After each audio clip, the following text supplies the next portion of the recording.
사람을 쳐 죽인 자는 반드시 죽을 것이나 만일 사람이 고의적으로 한 것이 아니라 나 하나님이 사람을 그의 손에 넘긴 것이면 내가 그를 위하여 한 곳을 정하리니 그 사람이 그리로 도망할 것이며 사람이 그의 이웃을 고의로 죽였으며 너는 그를 내 제단에서라도 잡아내려 죽일지니라. 자기 아버지나 어머니를 치는 자는 반드시 죽일지니라. 사람을 납치한 자가 그 사람을 팔았든지 자기 수하에 두었든지 그를 반드시 죽일지니라. 자기의 아버지나 어머니를 저주한 자는 반드시 죽일지니라. 사람이 서로 싸우다가 하나가 돌이나 주먹으로 그의 상대방을 쳤으나 그가 죽지 않고 자리에 누웠다가 지팡이를 짚고 일어나 걸으면 그를 친 자가 형벌을 면하되 그간의 손해를 배상하고 그가 완체되게 할 것이니이다. 사람이 매로 그 남종이나 여종을 쳐서 당장에 죽으면 반드시 형벌을 받으려니와 그가 하루나 이틀을 연명하면 형벌을 면하리니 그는 상전의 재산임이라. 사람이 서로 싸우다가 임신한 여인을 쳐서 낙태하게 하였으나 다른 해가 없으면 그 남편의 청구대로 반드시 벌금을 내되 재판장의 판결을 따라 낼 것이니라. 그러나 다른 해가 있으면 갚되 생명은 생명으로, 눈은 눈으로, 이는 이로, 손은 손으로, 발은 발로, 된 것은 된 것으로, 상의한 것은 상함으로, 때린 것은 때림으로 갚을지니라. 사람이 그 남종의 한 눈이나 여종의 한 눈을 쳐서 상하게 하면 그 눈에 대한 보상으로 그를 놓아 줄 것이며 그 남종이나 여종의 이를 쳐서 빠뜨리면 그 이에 대한 보상으로 그를 놓아 줄지니라. 이 시간 죽음으로 처벌해야 할 죄들이란 주제로 함께 말씀을 살펴보도록 하겠습니다. 사람들이 어울려 사는 사이에는 여러 가지 많은 문제가 발생합니다. 그 중에는 타인에게 손해를 끼치고 살인을 저지르는 범죄들도 있습니다. 하나님은 이스라엘 백성에게 이러한 문제를 해결하는 기준을 제시하셨습니다. 어떤 죄들을 어떻게 처리해야 하며 또 어떻게 했는지 함께 말씀을 살펴보도록 하겠습니다.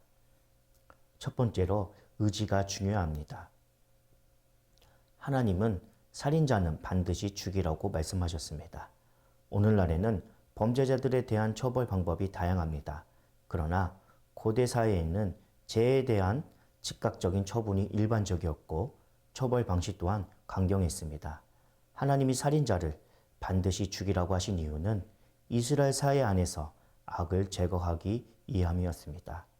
하나님은 강력한 처벌을 통해 정의를 세우고자 하신 것입니다.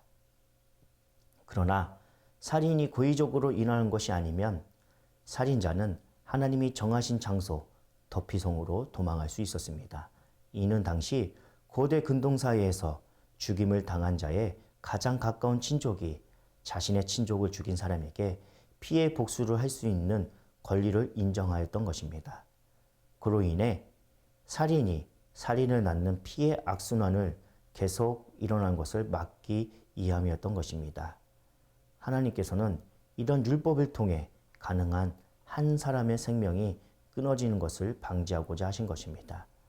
이러한 하나님의 배려 속에서 우리는 하나님이 인간의 생명을 얼마나 소중히 여기는지 알 수 있습니다.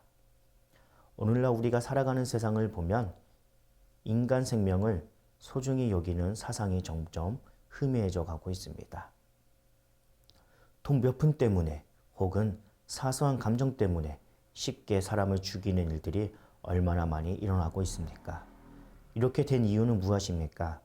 그것은 사람의 생명에 대한 소중함을 잃어버렸기 때문입니다. 우리가 생각해야 봐야 할 것은 한 사람의 생명을 귀하게 여기고 한 사람이라도 구하려고 애쓰는 하나님처럼 우리 또한 많은 물질이나 즐겁고 편안한 생활보다 사람을 또 사람의 생명을 더 소중히 여겨야 합니다. 하나님을 믿는 자녀들은 이러한 생명 존중을 앞장서서 회복하고 실천함으로 이 세상을 변화시키는 원동력이 되어야 합니다. 두 번째로 반드시 죽일 자들입니다. 하나님은 이스라엘 사이에서 반드시 죽여야 할 자들에 대해 말씀하셨습니다. 부모를 치는 자와 저주한 자는 설령 부모가 그로 인해 죽지 않았다고 하더라도 반드시 죽여야 합니다. 부모에 대한 죄가 이처럼 무섭게 처벌되는 이유는 부모와 자녀 관계가 모든 인간과의 관계에서 기본이 되기 때문입니다. 우리는 하나님을 아버지라 부릅니다. 이로 볼 때 부모에 대한 효도는 가장 큰 도이며 부모에 대한 죄는 가장 큰 죄라고 말할 수 있습니다. 우리는 부모님을 대할 때 항상 하나님이 대하는 것처럼 경외심을 가지고 대해야 합니다. 부모님 말씀 앞에서 하나님의 말씀을 대하듯 순종하고 그의 건의 앞에서 겸손한 자녀가 되어야 합니다. 그것이 곧 하나님을 인정하는 것입니다. 그의 말씀에 순종하는 것입니다. 또 인신매매한 자들은 반드시 죽여야 합니다.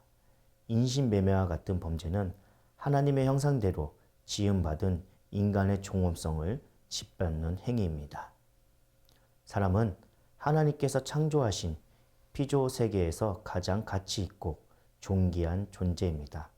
사람에게는 아무리 비천한 자라 할지라도 그 무엇으로 바꿀 수 없는 존귀함이 있습니다. 우리는 모든 사람을 대할 때 이 세상에서 가장 가치 있는 존귀한 자로 대해야 합니다. 우리는 인간을 사랑하시는 하나님 뜻대로 생명을 사랑하고 보존해야 합니다. 마지막 세 번째로 눈에는 눈, 이에는 이입니다.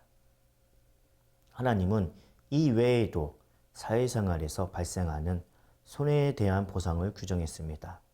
싸우다 다친 경우, 남종이나 여종을 죽게 한 경우, 임신한 여인을 낙태한 경우입니다. 이 규정에는 중요한 것이 있습니다. 바로 상대방에게 손해를 끼쳤으면 반드시 보상을 해야 한다는 것입니다. 저지른 잘못에는 반드시 책임이 따릅니다. 하나님은 사람들의 무책임한 행동을 막고자 눈은 눈으로, 이는 이라는 탄리오법을 제정하셨습니다. 탄리오법은 당시로서는 가장 공정한 원칙으로 이해되었습니다. 훗날 예수님은 원수를 용서하고 사랑하시라고 하시면서 탄리오법을 뛰어넘을 것을 말씀하셨습니다. 우리는 예수님의 말씀대로 모든 사람을 사랑하며 용서하는 삶을 살아가야 합니다. 지금은 이전 시대보다 훨씬 더 많은 문제가 발생합니다. 나라마다 문제를 해결할 방법으로 여러 가지 법을 제정합니다. 그러나 그리스도인들은 하나님의 눈으로 문제를 바라봐야 합니다. 하나님의 마음으로 사람들을 사랑하며 이해하고 용서하는 저와 여러분이 되기를 간절히 소망합니다.